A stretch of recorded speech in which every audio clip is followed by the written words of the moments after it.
Om Sai Ram. Welcome to Sai Samarpan channel. मैं हूं आपके साथ में विन्नी और आज मैं एक्सपीरियंस लेकर आई हूं विद्या जी का कि किस तरह से अगर हम बाबा को भूल जाते हैं ना, अगर हम बाबा को छोड़ देते हैं तो हम सब कुछ खो देते हैं अपनी ज़िंदगी में। तो इसलिए कहते हैं ना, बाबा को कभी मत भूलिए, चाहे ज़िंदगी में कैसी भी परिस्थिति क्यों ना हो। तो उन्हीं के ज़बानी आप उनकी वॉइस में सुनेंगे कि बाबा ने कैसी लीला, अद्भुत लीला उनके साथ में की है। तो चलिए, अब मैं विद्या जी की वॉइस को ऐड करने जा रही हूँ और विद्या जी का एक्सपीरियंस ख़त्म होने के बाद मैं आप लोगों से बात करूँगी इसी एक्सपीरियंस से रिलेटेड। तो चलिए, मैं उनकी वॉइस को ऐड करने जा रही हूँ। ओम साई राम। मैं साईं परिवार से बोल रही हूँ।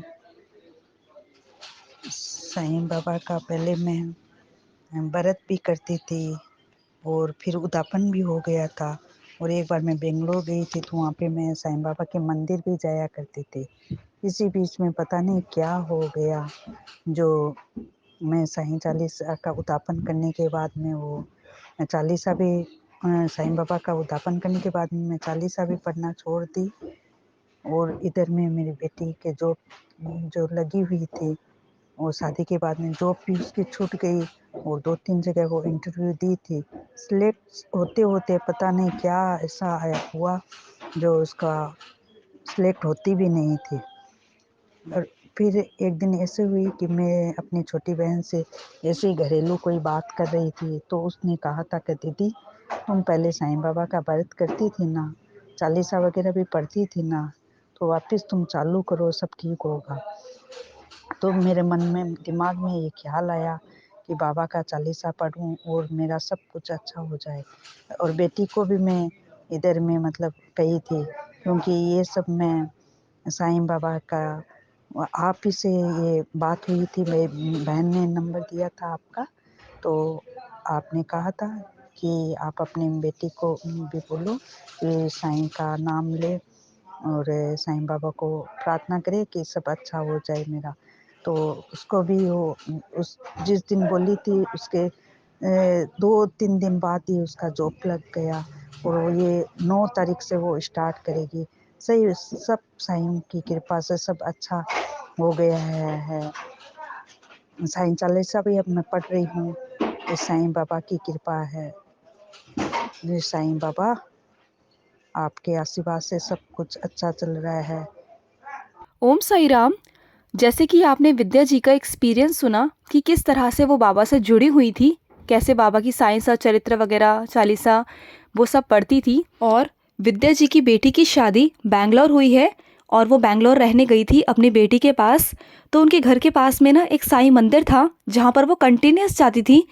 तो उसके बाद ना, जब वहाँ से वो बैंगलोर से वापस आई अपनी बेटी के घर से, तो उसके बाद ना उनका थोड़ा सा ना कम हो गया। वो बाबा के मंदिर वगैरह नहीं जा रही थी, चालीसा वगैरह नहीं पढ़ रही थी और जो बाबा की सेवा करती थी वो नहीं कर पा रही थी।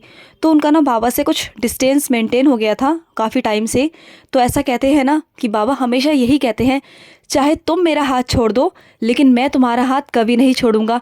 क्योंकि बाबा के बच्चे अगर बाबा का एक बार हाथ पकड़ लेते हैं ना, तो बच्चे चाहे छोड़ दे लेकिन हमारी साई माँ ज़िंदगी भर हमारा हाथ नहीं छोड़ती। तो बाबा को तो लीला दिखानी होती है ना, बाबा को तो अपने बच्चों को अपने करीब खींचना होता है। तो विद्या जी को बाबा ने किस तरह से दोबारा खींचा अपनी तरफ। उनकी जो बेटी की जॉब थी वो आफ्टर मैरिज चली गई थी किसी कारण, और वो जहाँ भी अपनी जॉब के इंटरव्यू के लिए जाती थी वहाँ से हमेशा उन्हें नेगेटिव ही आंसर्स मिलते थे। तो विद्या जी का एक दिन मेरे पास कॉल आया, तो उन्होंने बताया कि कविता जी जो उनकी सिस्टर हैं, जो हमारे साईं समर्पण फैमिली में जुड़ी हुई हैं, उनके थ्रू हमें मालूम पड़ा है साईं समर्पण चैनल के बारे में। तो उन्होंने मुझे कॉल किया और अपना सारा सब कुछ बताया कि ऐसे ऐसे उनकी लाइफ में चल रहा है। तो मैंने उनको बोला कि आप बिल्कुल चिंता मत करो, बाबा पर भरोसा रखो। सबसे बड़ी बात, आपकी सबसे बड़ी गलती ये है कि आपको बाबा को भूलना नहीं चाहिए था। बाबा अगर आपके साथ हैं तो बाबा को आप हमेशा याद रखो। हम हमेशा बाबा को दुख में याद करते हैं तो सुख में भी याद करो। तो उन्होंने दोबारा से बाबा का नाम लेना शुरू किया, अपनी बेटी को भी बोला। तो उनकी बेटी उनके घर के पास में जो साईं मंदिर है जहाँ उनकी मम्मा जाया करती थी बैंगलोर में, वहाँ वो गई और बाबा से प्रार्थना करी कि बाबा, मैं जहाँ भी जाती हूँ बाबा, वहाँ मैं असफल रहती हूँ, प्लीज़ बाबा कृपा करिए, आशीर्वाद रखिए अपने बच्चे पर। और देखिए जिस दिन वो मंदिर गई उसके 2 या 3 दिन बाद ही उनकी जॉब लग गई। और आप अनबिलीवेबल एक चीज़ है कि 9 नंबर यानी कि 9, आप सभी को पता है, जितने भी साईं डिवोटीज है सबको पता है कि 9 नंबर जो है बाबा का फेवरेट नंबर है, 9वां अंक यानी कि 9वें भक्ति का अंक। ठीक है, तो विद्या जी का मेरे पास में फ़ोन आया कि उनकी बेटी की जॉब लग गई है, तो मैंने उनको बहुत बहुत बधाई दी। तो उन्होंने मुझे बताया कि 9 तारीख से जॉइनिंग है।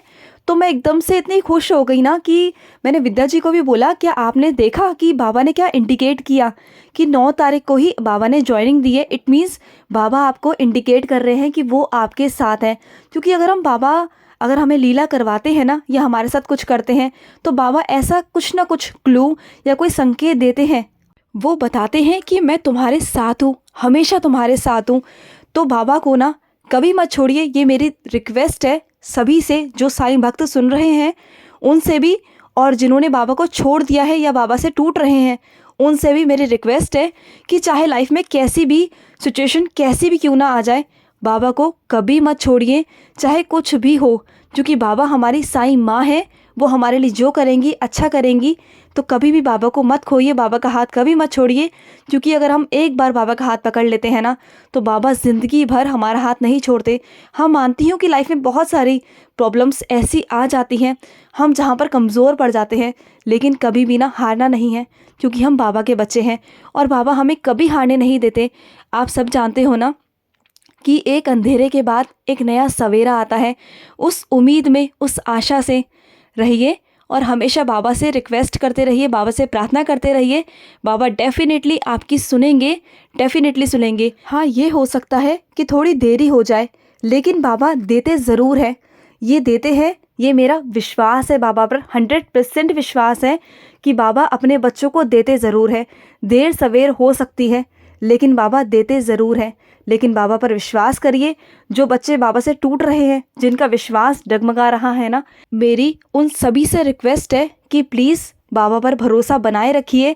बाबा ने बोला है हमेशा श्रद्धा और सबूरी, हमें पेशेंस रखना होगा, धैर्य बनाकर रखना होगा। जब तक हम धैर्य नहीं बनाकर रखेंगे ना, कुछ नहीं हो सकता। तो जो बच्चे सबूरी रखते हैं ना, उन्हें बाबा डेफिनेटली देते हैं। तो कभी बाबा पर विश्वास मत खोइए, श्रद्धा मत खोइए और सबूरी बनाकर रखिए, क्योंकि पेशेंस इज़ मस्ट।